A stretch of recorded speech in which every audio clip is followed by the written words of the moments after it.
Welcome back to the channel, everybody. I hope you're having a great day today. It's gonna be a fun episode. The first one that we're gonna read today says, am I the a-hole for ending a relationship over long showers? I don't think I'm the a-hole, but my aunt and my mum got in my head over the holidays and now I'm questioning myself. Until early November, I, 28 female, was in a long-term relationship with Kevin, 30 male. We were together for about 18 months. He was planning to move in with me at the end of November when his lease was up. I own my own place, whereas he had a roommate who was recently engaged. It seemed like good timing all around. Kevin was generally a good guy, funny and charming and easygoing. I thought I was in love. But a few weeks before he was supposed to move in, he made a weird offhand comment about my evening shower habits. Now look, I know some people will find this crazy, but it's not as crazy as it seems. I have a glorious steam shower with a comfy bench. I take long ass steams before bed, usually 15 minutes to steam, 5 to 10 minutes with the water on and off to shower and wash my hair, and another 5 or so for skincare. I'm not hogging the only bathroom or the hot water, and I only do it after everything else is done for the day. Work, chores and sex. So 15 minutes to steam, 5 to 10 minutes with the shower, and another 5 minutes for skincare. So like 30 or 40 minutes in total.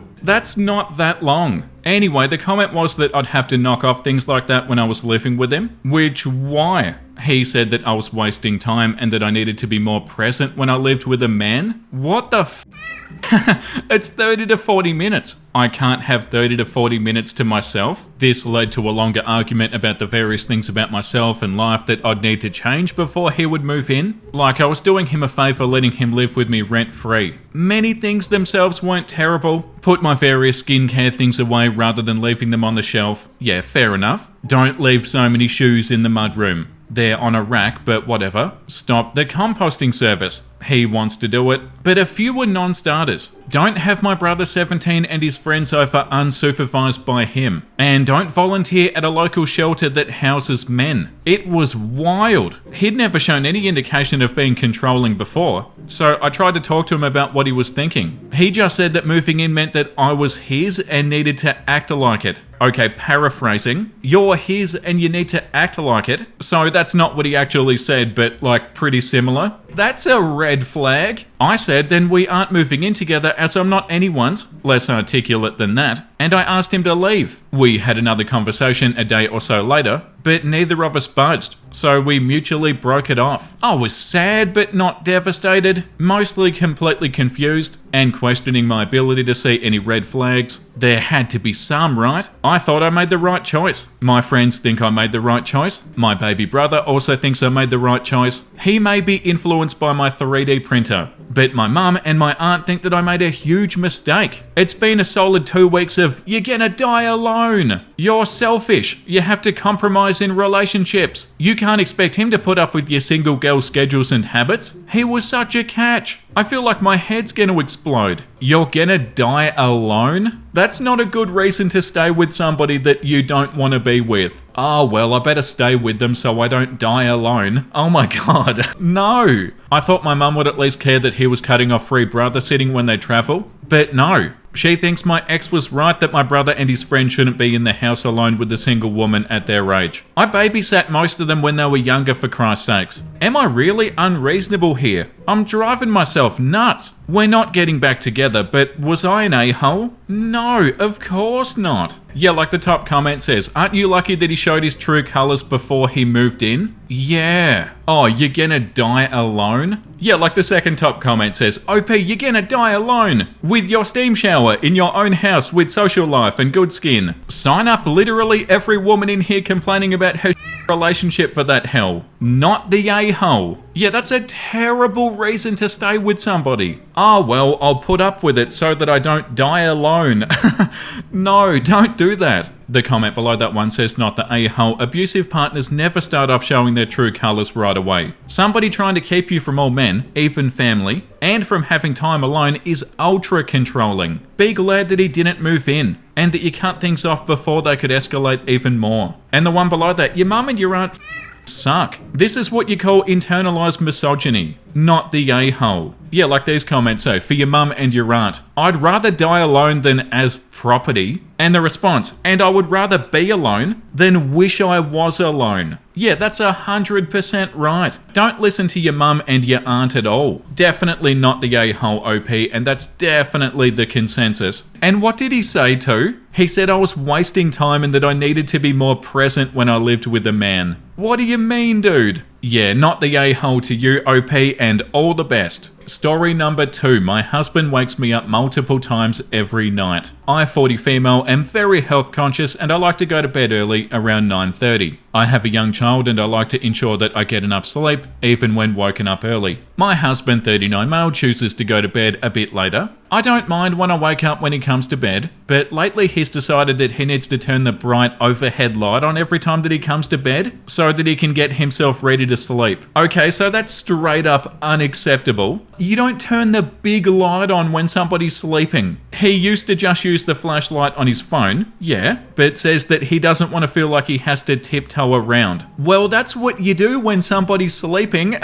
Oh my god. How could you do that without feeling so rude? This is an issue for me because not only does it wake me up, but it makes it more difficult to fall back to sleep because I'm more fully awake. Yeah, for sure, it's like the story that we read about people who have their alarms on in the morning that wake everybody else up. How do you do that and not feel bad? It's so similar to this. He's walking into the bedroom, big light while you're asleep. How does he do that and not feel bad? That's unbelievable. He also refuses to put his phone on Do Not Disturb mode at night. Wow. I'm not even sure why, but just flatly refuses. I know it's very simple to set your phone up to accept messages and calls from certain numbers, and I don't know why this would not be an option for him. It usually goes off at least once or twice a night. It wakes me up, though it doesn't seem to bother him. I've become increasingly frustrated, yeah, fair enough, with the multiple wakings, and I've definitely yelled at him during the night. I find it disrespectful to another person who's a light sleeper to not take small, simple steps to help them sleep any better. Yeah, he sees this as me trying to control him. I've always been a light sleeper, and sleep's always been an issue between us. Am I the a-hole? No, of course not. You're controlling because you don't want to get woken up every single night? No, you're not. This comment says the control argument is a classic gaslighting tactic used by people who don't want to be held accountable for their behavior. Asking your partner to use a bedside lamp or a phone flashlight instead of a 100-watt overhead sun is not control. It's basic cohabitation etiquette. If he wants to live like he's the only person in the room, he should sleep in a room where he's the only person. 100%. Such a-hole behavior. And the comment below that says, my good dude, what the actual, and I stress, what the actual My wife goes to bed considerably earlier than I do. I don't turn the bedroom light on. Hell, I don't even use the flashlight on my phone. If I need to look, I'll turn the screen on and I'll use that for a smidge of light. Your husband is showing an absolutely staggering amount of disrespect here. Tell him that he's not welcome back in the bedroom until he learns how to behave as though he actually cares about your well-being. Yeah, I can't even imagine going into a room and turning the big light on when your partner's trying to sleep. That's ridiculous. And also, he's refusing to use Do Not Disturb. So he's doing this on purpose. Surely, right? Does he not like you or something? It feels very deliberate. Not the a-hole to you, OP.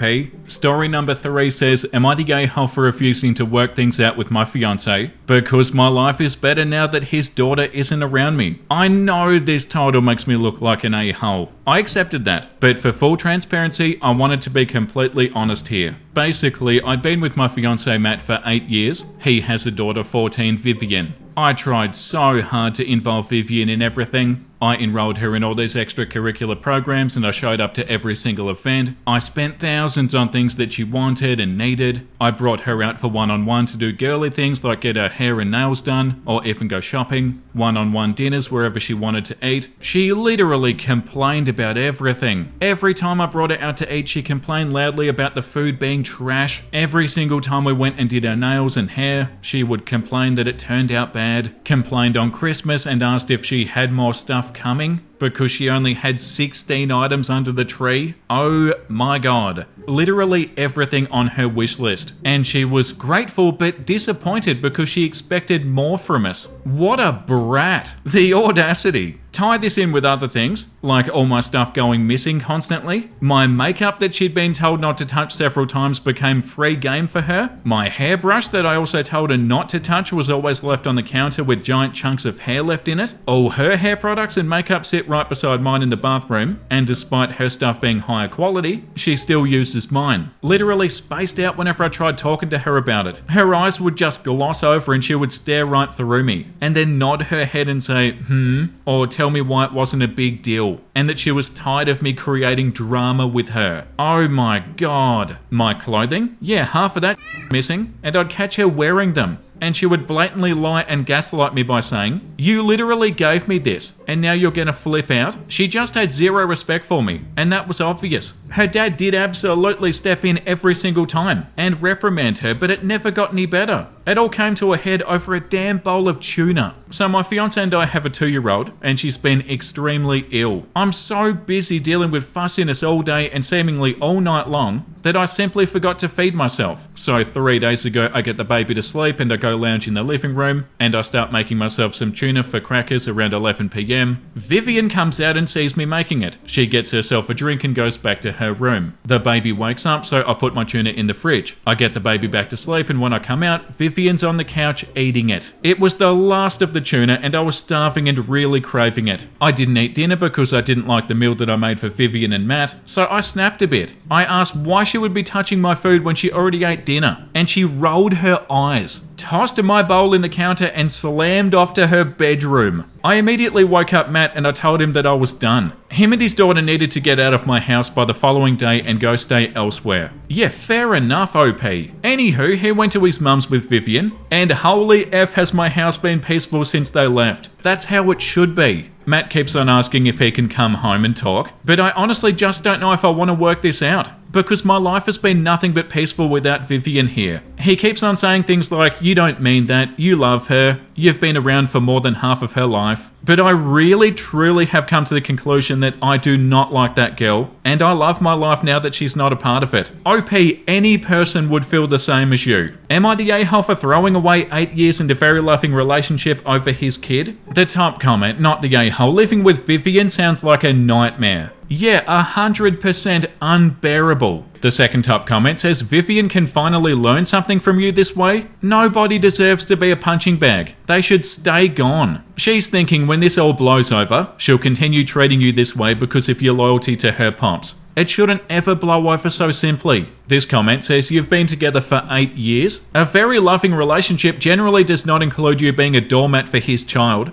that clearly needs counselling and boundaries and learning basic respect. Sometimes you can't make it work, or it's a situation where you're doing everything that you can, but the other person isn't doing anything to help. And there's only so much that you can take. You need to protect your peace, OP. But it's hard though because you love your partner, but you can't be around their daughter." This comment says, "Not the a-hole, but the problem isn't Vivian, it's Matt. He's failing as a parent and a partner. Keep your peace and don't take him back." And OP responded, "I definitely understand why it seems that way, and maybe he is failing, I don't know. I really don't want to defend when it's not deserved, but I will say that he absolutely stepped in every single time that she disrespected me in his presence. And if she did so when he wasn't home, he always confronted her immediately after getting home. He has grounded her, taken things away from her, made her miss school dances and cheer recitals, put her in therapy with the school and her pediatrician, had calm talks and sometimes not so calm discussions. So from where I was standing, it truly did appear that he was doing what he could, but she was very unaccepting of all consequences and responsibility for anything that she ever did. He was definitely at his wit's end as well, and cried often about it. So if he was failing, I truly believe it was unintentional.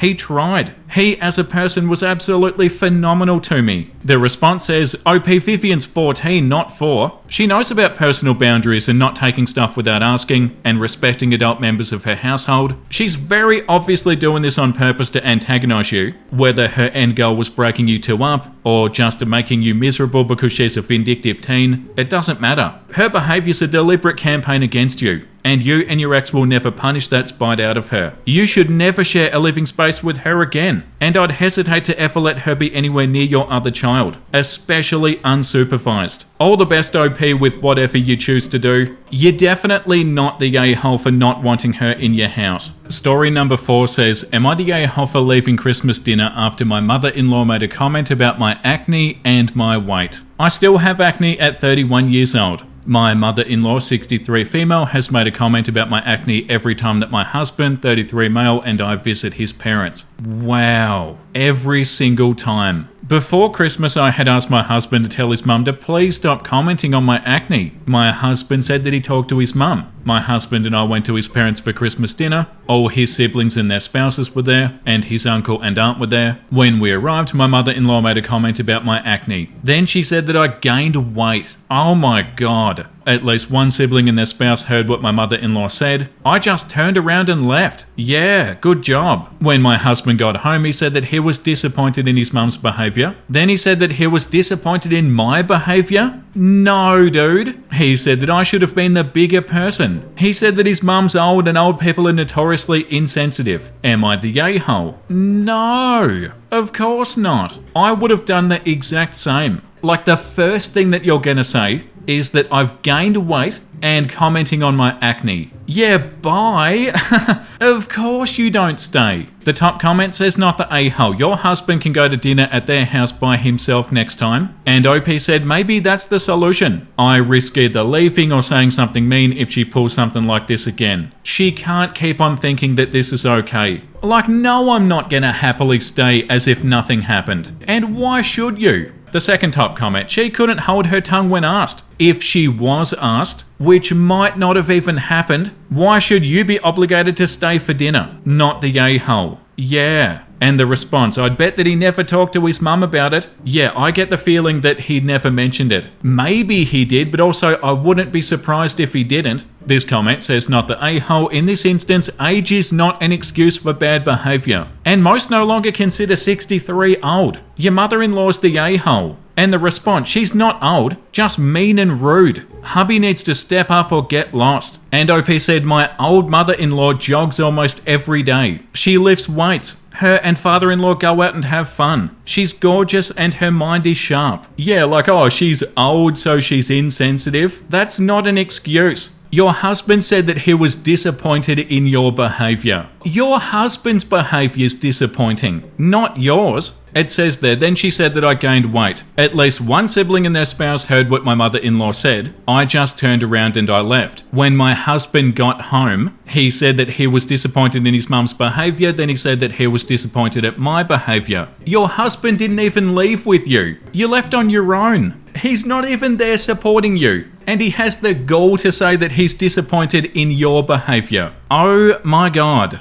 Not the a-hole to you, OP. Story number 5. Am I the a-hole for leaving my mum at the airport with no ticket and no plan? This still weighs on me. Some background, my mum was abusive growing up. It got bad enough that at 12, I left home through the courts and I moved in with my dad. That decision fractured our family. On the court paperwork under name of child, she wrote something like, I have no son. I've carried that with me ever since. I had little contact with her after that, briefly at 17, again in my early 20s, and not consistently until much later. I'm now almost 40. I spent over 20 years drinking heavily and I finally got sober in 2018, which is when I made an effort to reconnect with my family, including my mum. She's closer to 70 now, and she has zero contact with 2 of 3 of her kids. Reconnecting wasn't easy. When I asked if she ever reflected on the abuse, she told me I was an adult and I needed to let it go already. That was a turning point. I realized any forgiveness would be one-sided. If I wanted peace, it was on me. Since then, our relationship's been rocky but present. We've had family reunions and even traveled overseas together for 3 weeks. We argue often, usually over small things, but we stayed in contact until this. Last summer I invited her to my city to see a band that she's loved since I was young. The plan was simple. She'd arrive on Wednesday, we'd go to the concert on Thursday, she'd fly out to visit my sisters on Friday, and I'd leave early Saturday for my own trip. She agreed. When she arrived, she mentioned that she'd only bought a one-way ticket and would book the Friday flight later. That made me uneasy, and I reminded her several times to make sure that it was booked. I thought that I was clear in my wording and tone that I didn't want anybody staying in my house while I was gone. She did that on purpose, didn't she? Friday came and the concert was fine. Then she told me that she still hadn't bought a plane ticket, and now with prices having gone up, she planned to stay a few extra days while I was away. I told her plainly, I'm leaving at 5 a.m. tomorrow. You need to get on that plane. I even offered to cover the extra cost. She refused and she invited herself to stay at my place. That's when I said clearly that I wasn't comfortable with anybody staying in my home while I wasn't there. She accused me of not trusting her and said that she was my mother. I said that it wasn't about trust. I just didn't want anybody in my house. The argument escalated. Finally, she said, fine, take me to the airport. I think she expected me to cave. I packed the car, I grabbed my daughter, and I drove her to the airport in silence. When we arrived, it felt like a standoff. Like she was waiting for me to say, never mind, don't go. I didn't. I took her bag out and I set it on the curb and I told her, if you can't find a ticket, let me know. I can help you pay for a hotel. Then I left. Months later, and I'm still thinking about it. I don't think I stranded my mum with zero options. I offered to cover the cost of the flight and the hotel. But I left her at the airport knowing that she hadn't booked a ticket. Am I the a-hole? No, OP, definitely not. The top comment says, do you realise, OP, that you just explained how her abuse and manipulation is continuing? Yeah. This was the abuse cycle that you just typed out, and are still carrying it since it's hurting you so much. She's never once accepted accountability. You can forgive, but you don't have to accept. If she makes you feel bad about your boundaries, that's somebody that doesn't need to be let in. She can wave at you from the outside or stomp on by in a tantrum, but stop letting her in. The second top comment says, abusers are masters of making their victim think that they're responsible for what the abuser chooses to do. Your mother is still an abuser. Yeah, and what did it say? 2 out of her 3 kids are no contact? I wonder why.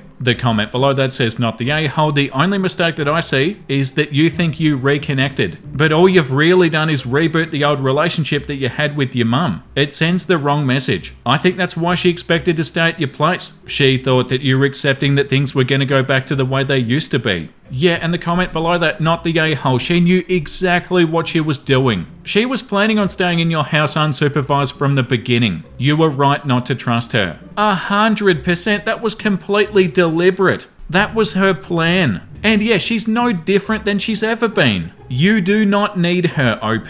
Very much a not the a-hole consensus. This comment says, not the a-hole. Your mum absolutely knew what she was doing. She was planning to stay at the house unsupervised from the beginning. She f***ed around and found out, and now she pays the consequences. You did the right thing. I think the only mistake that you made was reconnecting with her. Some relationships are left, not rebuilt. It's time that you go very low contact with your mum. Permanently. Yeah, big time. Story number 6. Am I the a-hole for being rude to a guest that I didn't even invite? I, 28 female, live with my grandma. She doesn't live with me because of any health issues. We genuinely prefer living together rather than being separated. I really enjoy living with her. She's kind and never crosses boundaries, and we're really close. We laugh and we joke around a lot. She braids my hair while I gossip about boys or my day at work, and she sometimes cooks my favourite meal when I'm feeling upset. Our living situation was peaceful and enjoyable. This started at my cousin's wedding. My sister, my grandma, and I were invited. It was a very traditional wedding and honestly kinda cute. But the after party was a hot mess. Everyone was dancing, it was loud, and I was already exhausted from the wedding. There was a weird tradition where the bride's family dances while everybody else claps, and then the groom's family does the same. Since I'm family of the groom, I was asked to dance. I didn't want to. I was tired and my dress was really tight, but my grandma convinced me to, so I did. I don't think I did that bad, but after it was over and I sat back down, an older woman that I didn't even know turned her head and looked me up and down and said, "You don't dance that often, do you?" It was really rude and judgmental. I laughed it off to avoid starting drama, and then I told my sister and she told me to ignore it, and I did. What I didn't expect was that after the wedding my grandma invited this same woman to come home with us. At first I assumed that it was just a ride or that she'd stay for the night and leave. When we got home I excused myself myself and I went straight to sleep while she talked to my grandma.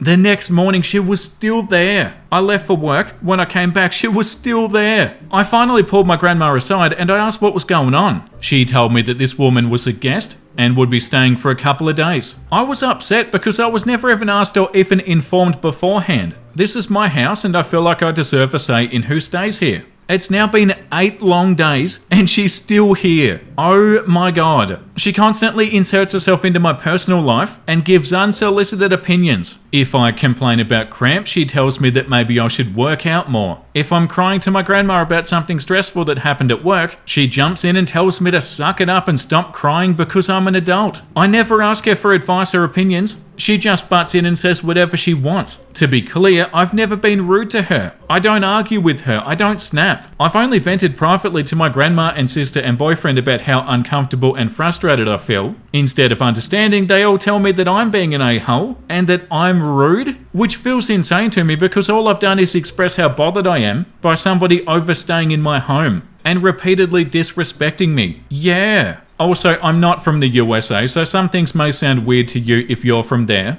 And English is my second language, so do correct me if I said something wrong. Not the a-hole for sure. The top comment, not the a-hole, and it may be high time to be rude, so that she gets the hint and gets the hell out of your house. Yeah. Also, it's time to have a talk with your grandma, to ask her unwelcome guest to leave. Who cares if the woman gets offended? Yeah. I guarantee she's been talking absolute about you to anybody who'll listen. Yeah. Stop allowing this to happen, unless you're wanting her to stay for a couple of months. Not the a-hole to you, OP, and that's definitely the consensus. Time to read something wholesome. My mum made my gecko a hat, and I'm gonna cry. Oh my god, that's adorable. It's an adorable gecko, and also an adorable hat. Cute little yellow hat. And the third photo, the gecko's little hands. That's so beautiful. Good way to end the episode. Thank you for watching, everybody. I hope you had a great time today. Another fun but also concerning episode. The comment of the day goes to Kuro.